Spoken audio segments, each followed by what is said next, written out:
The AIDS pandemic has killed more than 30 million men, women, and children.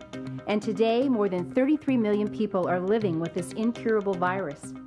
While exciting advances are on the horizon, there is still an enormous amount of work to be done in this fight. What can the average, ordinary church do about a global problem of this magnitude? Every church can do 6 things. C. Care for and support the sick. Churches are commanded to care by God. It is their calling, and love leaves no choice. The Bible says in 1 Thessalonians 5:14, "Comfort those who are frightened. Take tender care of those who are weak." It doesn't take any special training to love, but it does take commitment. H. Handle HIV testing and counseling. Everyone should know their HIV status and be tested at least once in their lifetime. Those at higher risk should be tested more frequently. There are 2 reasons to know your HIV status. If you're negative, stay negative. If you're positive, you can access care and treatment and avoid transmitting the virus to others. The Bible says in Proverbs 13:16, "Any sensible person acts with knowledge." U. Unleash a volunteer labor force. There will never be enough health professionals in the world to teach prevention, administer treatment, and offer care to those who need it. The local church is the answer. Jesus said in Matthew 16:18, "I will build my church, and all the powers of hell will not conquer it."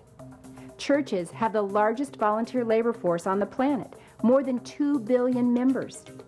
Imagine the difference in our world if this enormous, untapped pool of talent, energy, and compassion could be mobilized in the fight against HIV and AIDS. R. Remove the stigma. Churches must embrace people who are HIV positive by replacing rejection and alienation with mercy and acceptance. It is not a sin to be sick. We should never ask, "How did you get infected?" but instead ask, "How can we help you?" The Bible says in Romans 15:7, "Accept one another then, just as Christ accepted you, in order to bring praise to God." C. Champion healthy behavior. HIV and AIDS is complex and yet preventable. Churches have the moral authority to promote healthy sexual behavior and to offer the spiritual motivation for abstinence, faithfulness, and drug-free living. Many churches offer Celebrate Recovery, a Christian 12-step program, to those struggling with alcohol, drug, and sexual addiction. Churches can offer a holistic approach that encompasses all aspects of prevention and recovery. The Bible says in Psalm 119:73, "You made my body, Lord. Now give me sense to heed your laws." H. Help with HIV medications. While it is unexpected to visualize a role for local churches in helping with HIV treatment, the church can be an integral part of helping HIV-positive individuals live longer. HIV treatment offers hope for a normal lifespan, but requires treatment support that the faith community can provide.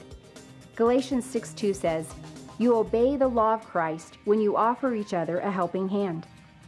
None of these action steps requires money, but they all require a willingness to be the hands and feet of Jesus. So the question isn't, can our church do these 6 things? But will our church do these 6 things? You and your church can become part of the real solution to ending AIDS.